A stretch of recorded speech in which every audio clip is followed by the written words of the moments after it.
Hebreos 4:12. Bueno, voy a leerle, la verdad siento de parte de Dios hacerlo desde el 1, pero me voy a centrar en el 12 para que usted pueda entender el texto con el antitexto y con el contexto. Dice la palabra del Señor con la bendición del Padre, del Hijo y del Espíritu Santo. Temamos pues, no sea que permaneciendo aún la promesa de entrar en su reposo, alguno de vosotros perezca por no haberlo alcanzado. Porque también a nosotros se nos ha anunciado la buena nueva como a ellos. Pero no les aprovechó oír la palabra, por no ir acompañada de fe en los que lo oyeron. Pero los que hemos creído entramos en el reposo, de la manera que dijo: por tanto juré en mi ira, no entrarán en mi reposo, aunque las obras suyas estaban acabadas desde la fundación del mundo. Porque en cierto lugar dijo así del séptimo día: y reposó Dios de todas sus obras en el séptimo día. Y otra vez aquí: no entrarán en mi reposo. Por lo tanto, pues que falta que algunos entren en él. Y aquellos a quienes primero se les anunció la buena nueva, no entraron por causa de su desobediencia. Otra vez, un día, hoy diciendo después de tanto tiempo, por medio de David, como se dijo: si oyeres hoy su voz, no endurezcáis vuestros corazones. Porque si Josué les hubiera dado el reposo, no hablaría después otro por día. Por tanto, queda un reposo para el pueblo de Dios, porque el que ha entrado en su reposo también ha reposado en sus obras, como Dios de las suyas. Procuremos pues entrar a aquel reposo, para que ninguno caiga en semejante ejemplo de desobediencia. Porque la palabra de Dios es viva y eficaz, más cortante que toda espada de dos filos, y penetra hasta partir el alma y el espíritu, las coyuntas, los tuétanos, y discierne los pensamientos y las emociones. ¿Cuántos saben que la palabra es viva y eficaz? Estamos en una crisis eclesiástica, si se puede llamar así. ¿Por qué? Porque hoy en día vemos a cristianos que no parecieran cristianos. Vemos a cristianos tomando, vemos a cristianos con música del mundo, vemos a cristianos, y usted que está nuevo por primera vez me puede decir: ¿y eso qué de malo tiene? Yo quiero enseñarle algo. La escritura dice muy claramente que si nosotros somos amigos del mundo, nos constituimos enemigos de Dios. Pero ¿qué es el mundo? Para aquellos que por primera vez lo escuchan porque no saben qué es el mundo. El mundo es todo lo que va a destruirte, todo lo que quiere separarte de Dios. En otras palabras, el hábito del pecado se constituye mundo. Entonces, ¿qué sucede? Que estaba yo orando y diciendo al Señor: ¿qué está pasando con tu iglesia? ¿Qué está pasando con tus hijos? ¿Qué es lo que pasa? ¿Cómo debemos orar? Porque uno en sus oraciones tiene que ser efectivo. Muchas veces usted entra al lugar de la oración y empieza a orar como usted cree, pero por eso tenemos que alinear nuestros dones, para que usted pueda tener la revelación del cielo y ore conforme al Espíritu de Dios le está diciendo, no conforme a sus necesidades.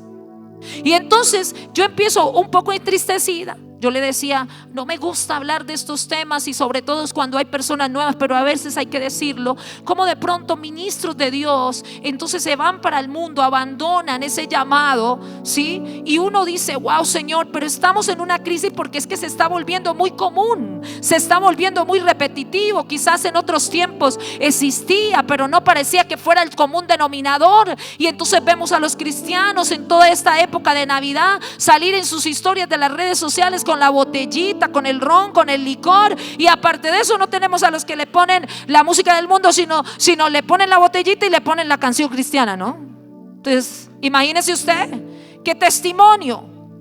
Y uno empieza y no falta el testimonio que le llega a usted y dice: ay, por eso es que esos cristianos son de mentiras, eso no sé qué. Y empieza uno a sentir y dice: pero ¿dónde está la palabra? Porque a mí la escritura me ha enseñado que si yo cometo el pecado y sé que lo que estoy haciendo es pecado, estoy pisoteando la sangre del Cordero. Entonces parece que a nosotros se nos olvidara. Y me dice el Señor: el problema de la iglesia es que la iglesia no se ha dejado traspasar el alma con mi espada.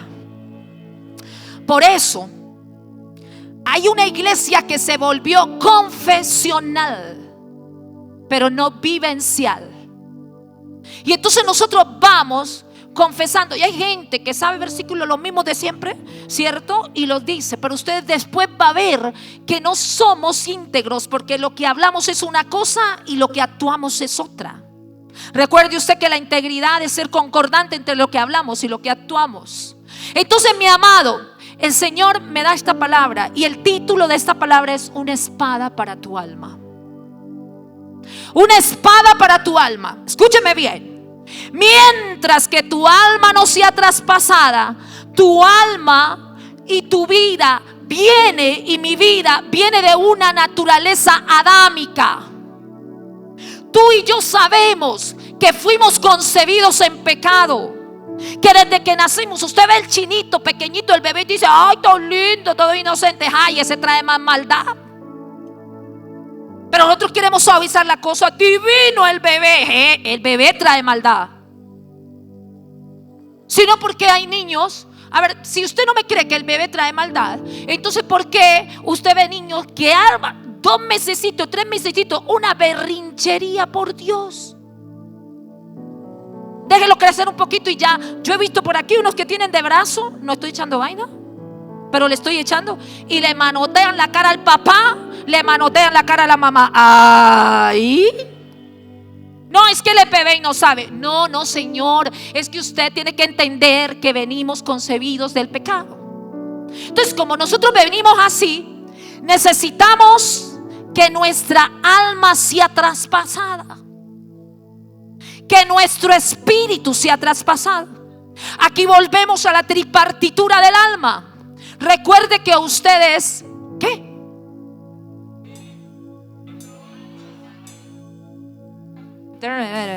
Bueno, usted es espíritu, tiene un alma y vive en un cuerpo. Usted no es alma ni es cuerpo. Usted es espíritu, tiene un alma y vive en un cuerpo. Entonces, usted es espíritu, porque el Señor sopló aliento de vida sobre usted. Y yo, ¿cómo sé que usted está vivo? Porque usted respira. Por eso hablamos del Ruach HaKodesh, que significa Espíritu Santo, que es aliento de vida. ¿Cuántos pueden respirar en esta noche? Haga este ejercicio un momentito así. Usted sabe que inhaló presencia de Dios, y usted sabe que exhaló lo que no le sirve. Cuando usted inhala la presencia, exhala lo que le hace daño. Entonces imagínese que usted viene siendo espíritu, tiene un alma, tiene un cuerpo. Pero míreme aquí que Hebreos 4:12 muy claramente dice que la palabra de Dios es viva y eficaz, ¿cierto? Dice: la palabra de Dios es viva y eficaz, más penetrante que toda espada de 2 filos. Yo hubiera querido traerme una espada de 2 filos. Una espada de 2 filos, yo sé que usted me lo entiende. Normalmente las espadas tienen es un filo. Recuerde usted que por encima tienes un lomo, ¿sí? Bueno, se me olvidó la foto. Pero cuando hablamos de una espada de doble filo, mire cómo es el trabajo que puede hacer. Escúcheme bien. El trabajo que puede hacer la palabra de Dios en tu vida y mi vida. Cada vez que tú te expones a la palabra de Dios, escúcheme bien, tú estás entrando en el quirófano espiritual que te va a sacar sano de ese lugar. Por eso es que Satanás lo sabe. Por eso es que de 1,340 personas que hay en la congregación, no tenemos sino 30 estudiantes del instituto bíblico. Porque Satanás sabe que eso va a traer un proceso de transformación en el ser humano. Y entonces, ¿qué hace? Le pone pereza para que usted estudie la palabra. Si ahorita nosotros nos hicieran un examen, saque un papelito y anote todos los versículos que usted se sabe, de verdad daría pena en el reino de los cielos. Imagínese un creyente, le voy a decir algo, un creyente que lleve 20 años en la iglesia, le voy a preguntar a usted, ¿no sería justo que ya se supiera la Biblia de memoria? Yo siempre se lo he dicho, los niños judíos hasta los primeros 5 años recitan la Torá, los primeros 5 libros de la Biblia. 5 añitos y ya la están recitando de memoria. Porque no es cuestión de que usted sea inteligente o que no lo sea, es cuestión de disciplina. Entonces, mi hermano, el enemigo te ha engañado. Por eso te da pereza espiritual. Y cada vez que tú estás ante una situación difícil por causa de tus mismas equivocaciones, es la evidencia de que necesitas entrar a un quirófano espiritual. Porque el asunto aquí, como se lo he repetido a usted varias veces, no es que Dios tiene la culpa, es que son las consecuencias de mis decisiones. Yo no sé por qué el Señor no me ha respondido si llevo 20 años orando por eso. Y un día le contesté yo a usted, 20 años le está tomando al Espíritu Santo transformar el carácter suyo para poderle entregar lo que usted le está pidiendo. El asunto no es de Dios, amada iglesia. Yo siempre lo dije, por ahí hace muchos años prediqué algo que se llamaba el síndrome de Dios tiene la culpa. Porque nosotros a todo el mundo, a todas las personas andamos como dándole a entender que Dios tiene la culpa. Cuando a usted el Señor no le contesta algo, usted se entristece con Dios. Cuando las cosas no le salen como usted quería, usted se entristece con Dios. Cuando el negocio no le salió, usted se entristece. Cuando tiene problemas, usted se entristece. Y llegamos a pensar, ¿dónde estaba Dios en el asunto cuando me pasó esto? Dios estaba sentado en su trono y su brazo no ha sido cortado. Él sigue en el mismo lugar. El que se salió del lugar fue usted y yo. Entonces el Señor nos ha dejado toda la solución en esta tierra, nos la ha dejado en esta bendita palabra de Dios. Por eso es que le da tanta pereza leer. La escritura a nosotros nos enseña muy claramente que ella es luz, ella es luz.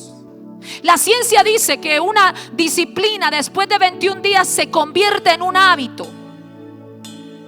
Yo quiero de verdad que usted no me lo diga a mí, no me lo conteste, porque yo quiero abrirle el corazón a través de la palabra para que podamos entenderla, porque Dios la envió, y si Dios la envió es porque quiere hacer cosas grandes en tu vida y mi vida.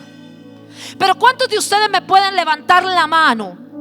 Pero no la vayan a levantar, porque si no pasamos penas allá en el cielo. Allá nos están tomando fotos. De verdad, ¿cuántos de ustedes tienen una disciplina diaria de leerse un capítulo de la Biblia? Ahí, ¿sabe cuál es el peor error que nosotros creemos? Que el Señor no se da cuenta de nada de lo que hacemos. Eso es lo peor que nosotros tenemos. ¿Por qué existe el adulterio? Porque pensamos que el Señor no está viendo. Creemos que el Señor es como el esposo o la esposa. ¿Por qué existe el robo? Porque pensamos que el Señor no está viendo, que como la gente no está viendo, entonces Dios tampoco ve. Y eso es una equivocación grande. Del ojo de Dios nada no nos podemos esconder. Así que cuando yo le pregunto a usted que quienes tienen la disciplina de por lo menos leerse un capítulo de la Biblia a diario, ahí el Señor ya lo está viendo. Y si le dijera yo, ¿cuántos tienen la disciplina de por lo menos leerse en un versículo al día? Hermano, usted necesita leer la palabra para saber qué hacer en su empresa. Usted necesita leer la palabra para que haya una cirugía y usted tome la decisión correcta, para que usted tome las decisiones acertadas, para que sepa cómo orar, para que sepa cómo guiar a sus hijos, para todo. Y mire lo que dice Hebreo, dice, porque la palabra de Dios es viva y eficaz, dice, más penetrante. O sea, esto es una metáfora literaria. Cuando usted mete una espada, escúcheme bien, en la vida de una persona de doble filo, hablándolo de una espada física, yo le digo, esa persona va a quedar destruida por dentro. Porque de doble filo hace un corte cuando entra y va a hacer otro corte cuando sale. O sea, lo que no rompió entrando, lo va a romper saliendo. Escúcheme bien, pero el Señor dice más que hizo en la palabra. Si a usted eso le parece aterrador, la Escritura dice más que eso en la palabra. Más cortante, más cortante. Dice, penetra hasta partir el alma. Imagínese usted, en este quirófano usted, allá en la camita esa de cirugía, y le van a hacer esta operación con una espada de doble filo. Y entonces la espada entra, destruye, saca, pero eso no es nada. La meten tan profundo en su vida que le va a penetrar el alma. No solo le atraviesa el cuerpo, no solo le atraviesa lo que externamente se ve, sino que la van a empujar bien. La mano de Dios la empuja hasta lo profundo, que le va a tocar el alma y le va a traspasar el espíritu. Eso tiene que doler. Yo creo que sí. Si a usted le duele cuando se metió una espina, no me imagino una acción de estas en su vida. Entonces imagínese que el Señor nos dice aquí, ¿saben por qué? ¿Por qué Dios pone esta metáfora que realmente sucede en el mundo espiritual? Y entonces usted está en esta cirugía y meten una espada, y cuando va entrando le atraviesa por allá todos los órganos que tiene físico, lo que se ve, pero la empuja más profundo hasta que toque el alma, hasta que toque el alma y atraviesa el alma, y luego atravesó el alma pero todavía falta, entonces la meten más profundo, no, la meten más profundo, atraviesa el espíritu, y hasta que atraviesa el espíritu dejan de empujarla, y luego, mi hermano, escúcheme bien, la sacan de nuevo, y de para acá sacándola vuelve y hace otro corte en el alma suyo, en el espíritu suyo y en el cuerpo suyo, que es lo que más problema da a la carne. ¿Sabe qué pasa? Dice el versículo, dice, porque esta discierne los pensamientos y las intenciones del corazón. Escúcheme bien lo que le voy a decir, porque esto es una revelación muy profunda. Escúcheme. Son tan tremendos, terribles, duros de atravesar los pensamientos y el corazón del hombre, los sentimientos que hay en el hombre, que se hace necesario una cirugía de estas. Es tan tremendo penetrar los pensamientos de una persona. Es tan tremendo. La gente, escúcheme bien, sabe, yo le preguntaba, Señor, ¿por qué esta figura literaria tan terrible? Yo la puedo discernir en mi espíritu, definitivamente, para que nosotros nos podamos transformar en lo que tú has determinado que nosotros seamos. Tú tienes que atravesarnos, mejor dicho, con esa espada que tú diseñaste, porque, oh Dios de los cielos, el hombre, ¿y sabe qué me dijo el Señor? Dijo, el hombre es tan perverso en el corazón que se hace necesario una cirugía de estas. No hay otra forma de llegar al pensamiento profundo y al corazón del hombre si no es a través de esta cirugía espiritual. El hombre tiene la capacidad de manipular sus emociones, de ocultar lo que hay en su corazón, de ocultar en lo que hay en la mente. Pero ¿sabe cuál es la equivocación? Que el hombre pensó que a Dios le podía ocultar los pensamientos, que a Dios le podía ocultar los corazones. Y ¿sabe qué? Dios le tenía una cirugía lista para atravesarle el alma y el espíritu. ¿Sabe por qué? Apláudales es para el Señor. Pero ¿sabe por qué? Yo amo mucho a Dios. Yo no puedo imaginar este escenario donde Dios dice, yo te amo tanto que tengo que hacer lo que tenga que hacer, que tenga que atravesarte hasta donde te tenga que atravesar, que tenga que meter esa espada hasta lo más profundo, cortarte y pasarte por ciertos procesos, pero tú no te me pierdes.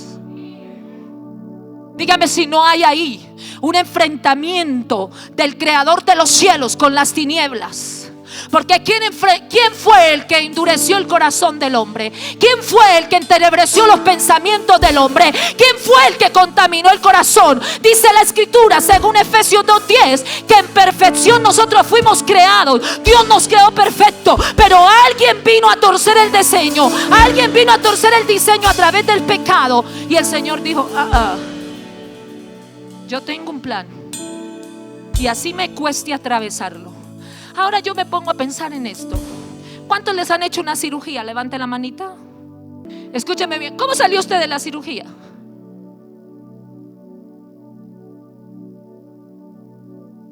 ¿Sabe qué me dijo el Señor? Así salen mis hijos después del proceso,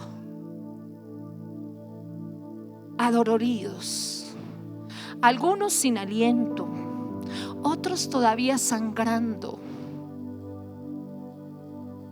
Pero es lo mejor que yo voy a hacer de ellos. Yo sé que Él está aquí.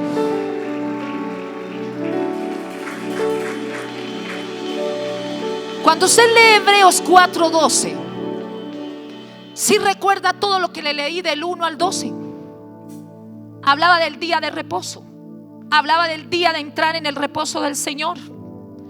El texto, que es Hebreos 4:12, en el que me apoyo, tiene un antitexto, y los anteriores versículos me están dando a mí la importancia, o me están dejando ver cuán importante es que yo entre en el reposo del Señor. Escúchame bien. Dijo el Señor: ojo, que no les pase a ustedes que conociendo cuál es el reposo, no quieran entrar en el reposo y vayan a perecer. Eso fue lo que acabamos de leer, la importancia del reposo. Por eso el Señor tiene que hacerle una cirugía a usted, para que usted entre en los días de ¿cómo se dice? Incapacidad. No hay otra forma que usted entre en el reposo del Señor. La gente dice: voy a dormir aquí boca arriba en el altar y voy a entrar en el reposo del Señor. No, mi hermano, el verdadero reposo es después de una cirugía espiritual. ¿Sabe por qué? Porque era la única estrategia donde Dios le iba a quitar a usted las fuerzas, para que usted no siguiera actuando en las suyas y siguiera estropeándose la vida y dijera: aquí el Señor, yo tengo el control, quietico y reposando lo tengo controlado. Somos malos, en serio. Y peor, cuando nosotros creemos que no necesitamos a Dios para nuestra vida. Yo siempre le he dicho: la persona humilde no es el noble. Confundimos unas características del temperamento de la persona con la nobleza espiritual.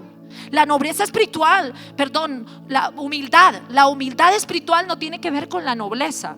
La humildad espiritual no tiene sino una sola definición, y es el que sabe que para todo necesita a Dios. ¿Por qué usted viene al culto? Porque usted es un religioso evangélico, aleluya. Porque usted sabe que necesita a Dios. ¿Sabe qué está haciendo cada vez que usted viene al servicio? Quebrando su altivez y levantando su humildad. Por eso es que a mí me preocupa cuando la gente deja de venir al culto y la gente malinterpreta y dice: es que los pastores nos quieren tener allá metidos en la iglesia lambiendo ladrillos.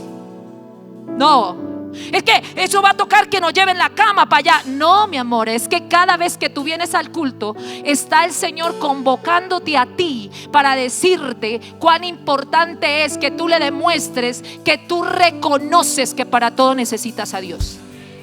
Usted no está aquí para cantar unas canciones bonitas. Usted no está aquí porque Pepito le invitó y le tocó venir. Usted está aquí porque usted necesita quebrantar su altivez y darle al Señor a entender que usted sabe que para todo lo necesita Él.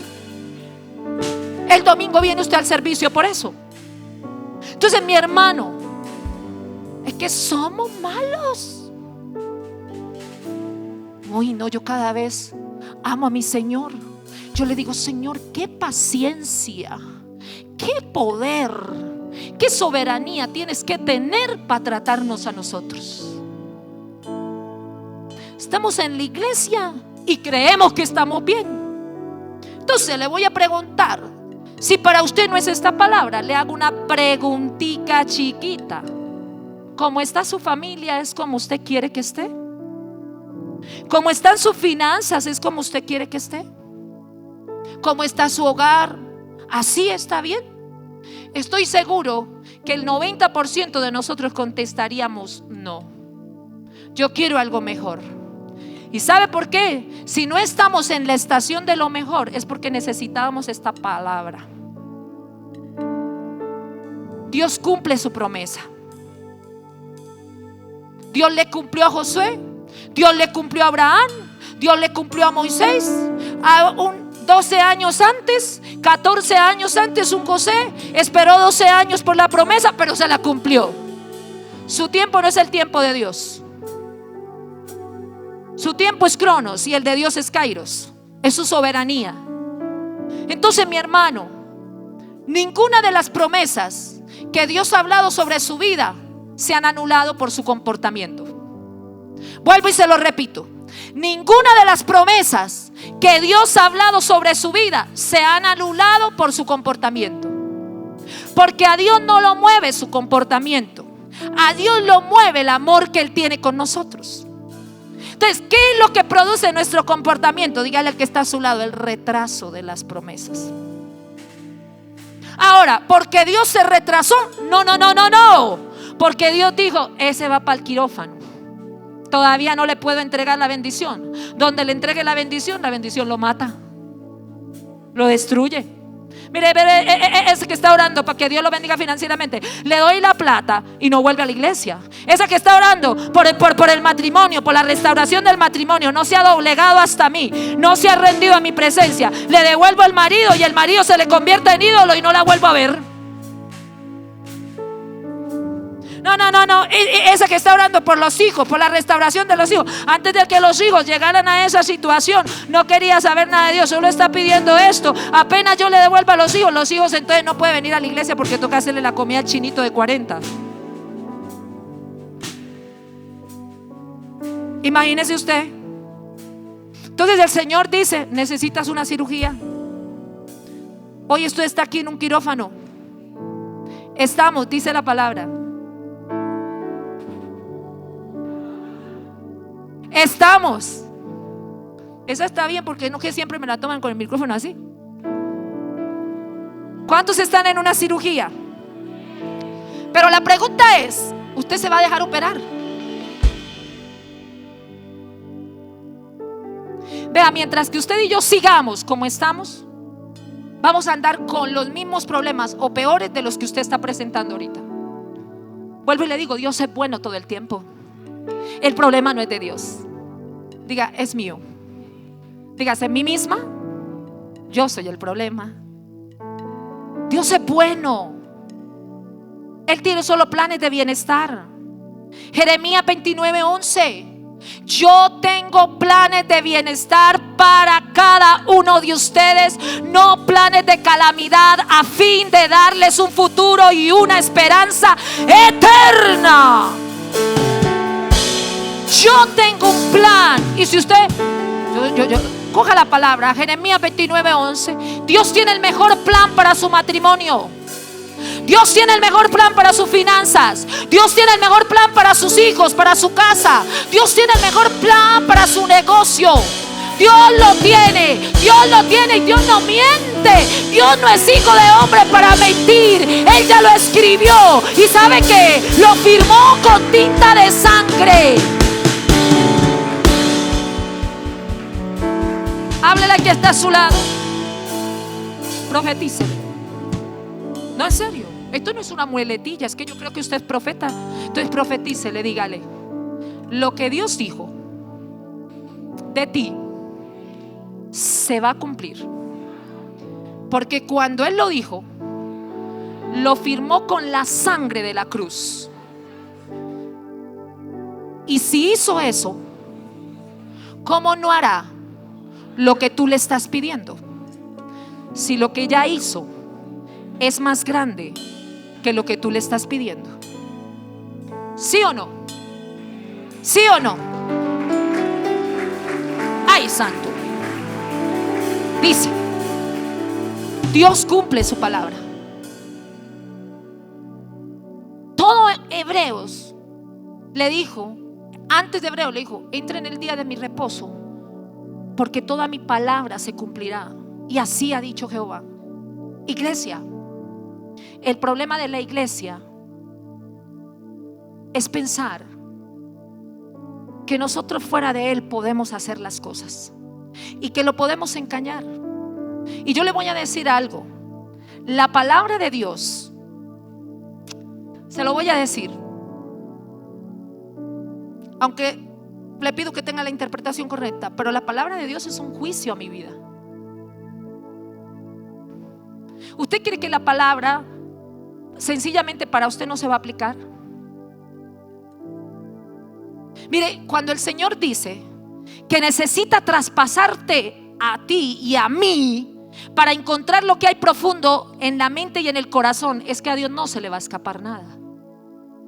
¿Sabe por qué hay gente que dice amar a Cristo y seguir pecando?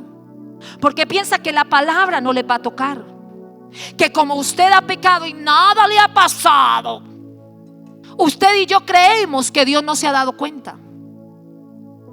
Pero cada vez que nosotros pensamos que Dios no nos está mirando, esa vez yo me imagino al Señor aquí así. Es que hubiera querido traer una espada.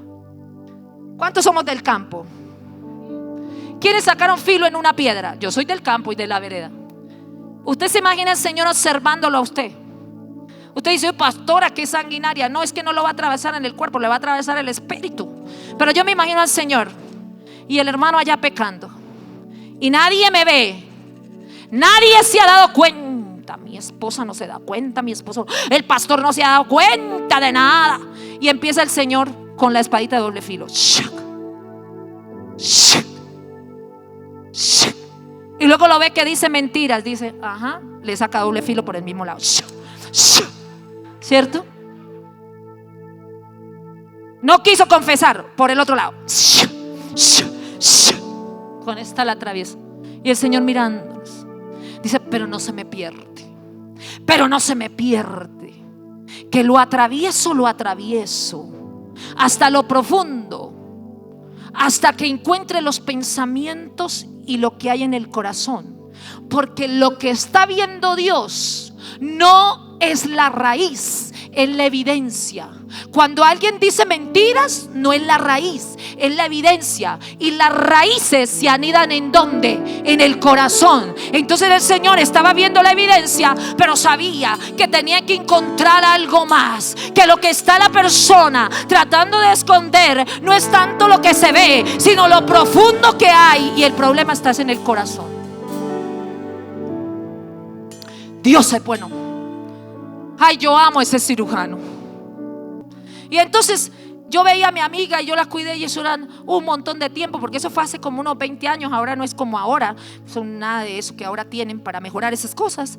Y yo decía: uy, Padre Santísimo, terrible, ¿cómo se somete uno a eso? Y yo recordaba en estos días, pero me acordé que duró mucho tiempo en la cama sin poder caminar. Y hoy, cuando el Señor me hacía entender que se necesita una cirugía espiritual para que usted se quede quieto y repose en la presencia de Dios, yo dije: definitivamente Dios nos ama mucho, porque nosotros en nuestra maldad humana ponemos a Dios en unos asuntos tan tremendos. ¿Por qué a Dios le tocó idearse este tipo de cirugía? Para poder lograr una transformación real en ti y en mí, y que no nos perdamos de las promesas de Dios. ¿Por qué le tocaría a Dios hacer esto? Porque Dios vio el corazón del hombre y el pensamiento y dijo: la maldad es mucha. Y a veces nosotros creemos que el malo, re malo, como dice el mariachi, el malo, re malo, es el que mata, es el que viola. Y le voy a decir algo: ese un día se puede arrepentir y se puede volver en el más bueno. Pero yo creo que el malo, re malo, es el que trata de engañar a Dios.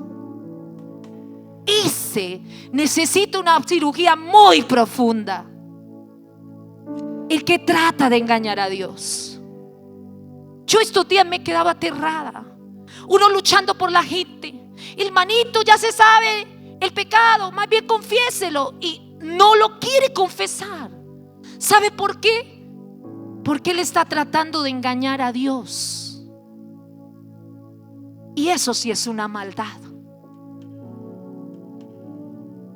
que tú trates de engañar al que te sostiene, que tú y yo tratemos de engañar al que nos dio la vida, que tú y yo tratemos de engañar al que nos provee, al que nos alienta, al que nos sustenta. Le voy a decir algo: Dios puede hacer así y nos puede cortar de la tierra. ¿Cómo voy a tratar de engañar al que en un instante me puede llevar? Él tiene el control de mi vida, Él tiene el dominio. Y por eso el Señor me decía: la iglesia está así porque no se deja traspasar el alma de mi espada. ¿Qué es la espada de Dios? La palabra. Ya tú estás pasando por los procesos de tu desobediencia y de tu terquedad. Le voy a decir algo: ponte firme con Dios y empieza a amar la palabra, porque esa palabra es la que va a librarte del día de la tentación. Busca la presencia de Dios. Y el Señor dice muy claramente: aquí no hay ninguna cosa creada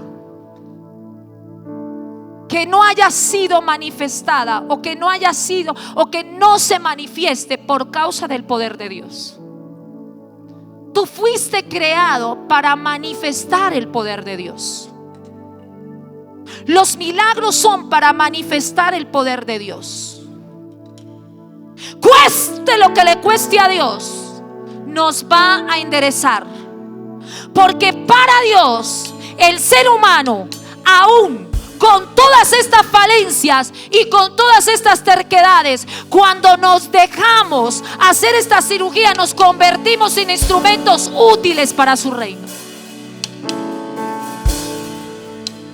Si usted tiene un hijo terco que anda mal, que anda en la droga, yo no creo que usted ya va a decir: este chino se me perdió, eso que se vaya para el infierno. No creo que esas son sus palabras. Yo creo que lo que usted va a decir es: y a orar en el nombre de Jesús se endereza. Usted le va a poner límites para que él no pegue la carrera al infierno. Usted va a orar por él, y es lo mismo que Dios está haciendo contigo y conmigo. A pesar de tus equivocaciones, un día como hoy, el Señor te está diciendo: entra en mi reposo después de la cirugía para que no perezcas. Porque bueno, usted dice: pero el Señor mucho tenernos paciencia. Claro que nos tiene paciencia, pero la paciencia de Dios tiene un límite. Y el límite es que nos puede cortar. Pareciera que no lo quisiéramos escuchar. Dice que Él es lento y grande pero no quiere decir que no tenga ira. Quiere decir que tiene mucha paciencia, muchísima. Si hoy yo le puedo decir: conmigo ha tenido 27 años de paciencia. ¿Cuántos ha tenido contigo? Mucho tener paciencia, así a los santanderianos. Dios quiere que tú entiendas que así como también Él te trae una advertencia, también es consolador para ti. Su palabra también es consuelo. Dijo: ay, pastora, usted está muy sanguinaria, que nos atraviesa, que nos empuja, que nos rompe, que para aquí, para allá. Esa es la palabra de Dios, es una. Pero también le dice: yo te voy a consolar en medio del reposo.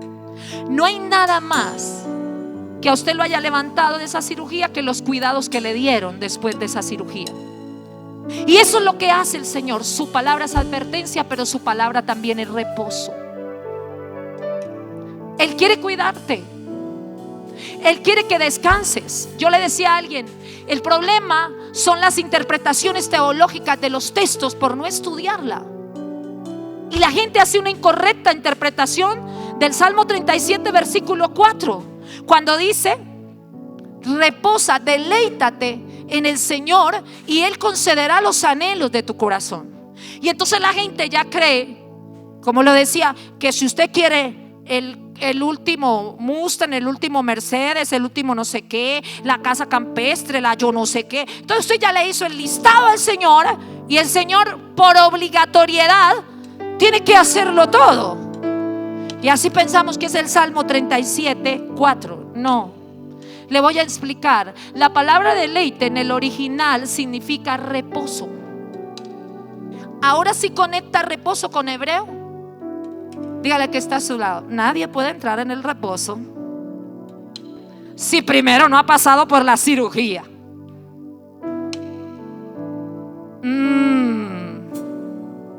Cuando usted entra en el reposo, como usted está quieta, como la persona está, no tiene la misma fuerza, está reposando, está tranquila, en ese momento no se le va a atravesar su voluntad, sino la voluntad agradable, perfecta de Dios. Y el reposo es el escenario más perfecto para que tú escuches la voluntad de Dios sobre tu vida.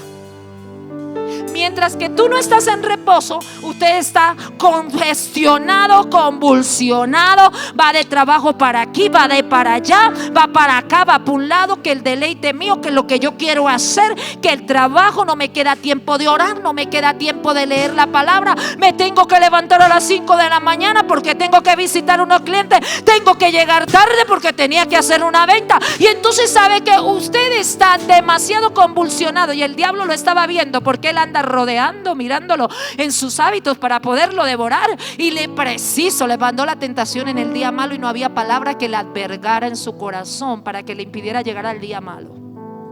Entonces, ¿sabe qué hace el Señor? Dice: reposa. Salmo 37 versículo 4 significa reposa.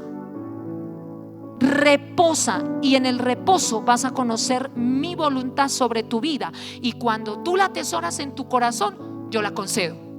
Eso es lo que dice el Salmo 37:4. Deleítate en el Señor y Él concederá los deseos de tu corazón. Pero ¿cómo vas a tener en el corazón tuyo la voluntad de Dios? Por medio del reposo. Y cuando la voluntad de Dios venga a tu corazón, esa se va a conceder. Dígale que está a su lado: ay, no se trata de la mía, no era de mi voluntad, era la del Señor. ¿Y por qué? Si la voluntad de Dios es buena, es perfecta, es agradable y no añade tristeza. ¿Sabe por qué usted pasó los procesos más difíciles en el 2024? Reconózcalo: por terca, por terco. ¿Cuántas veces el Señor le dijo y usted quería actuar como si Dios no lo estuviera viendo? Como si Dios no lo estuviera viendo. Quería usted tratar de engañar a Dios, y las consecuencias son muy visibles. ¿Cuántos quieren tratar de seguir engañando a Dios? Usted está en el templo. ¿O cuántos decimos: Señor, yo voy a permitir que esa espada me haga cirugía todos los días? Usted tiene que amar la palabra. Usted tiene que volverse un estudioso de la palabra, porque es lo único que le va a garantizar que su propio yo interior y su propia carne no lo hagan perecer en el día del reposo, como lo decía Hebreos. Lo único que te garantiza que no perezcas es que tú ames la palabra, la retengas en tu corazón todos los días, la ponga por obra. ¿Sabe por qué? Porque la gente, yo le digo: uy, Señor, gloria a Dios, porque ya me voy a quitar unas horaditas de encima. Pastora, ore por mí, es que me siento mal. ¿Qué se siente? No, es que me siento mal, tenía unas tentaciones. ¿Quién dijo que debemos orar por eso?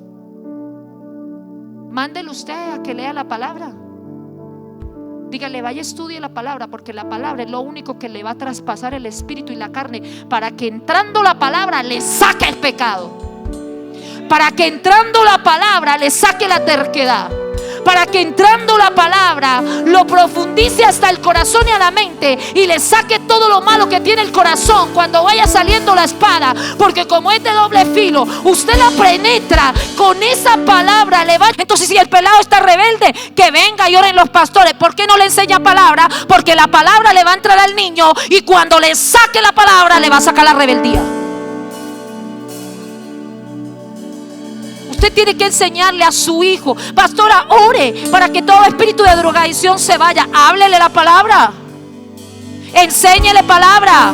Tan cómodo vivir de la oración y de la unción de otro. Mi hermano, yo quiero que usted no perezca. Escúcheme bien lo que le voy a decir. La conciencia no es la corte suprema para juzgarnos. Se lo repito, porque ustedes dicen, ¿cuántos han dicho? La conciencia me acusa. Escuche bien esto. Mire lo que le voy a decir. La conciencia no es la corte suprema para juzgarte. La palabra de Dios hace esto. Vuelvo y se lo repito. No es la conciencia la que te juzga, es la palabra de Dios la que va a hacer esto en tu vida. Algún cristiano fiel y comprometido puede desanimarse, posiblemente por la fatiga, por la enfermedad, por las pruebas. Pero yo tengo que decirle que la conciencia del cristiano tiene que ser muy exigente, porque Dios todo lo sabe. El corazón va a evidenciar qué tanto le has permitido tú a Dios atravesarte el alma.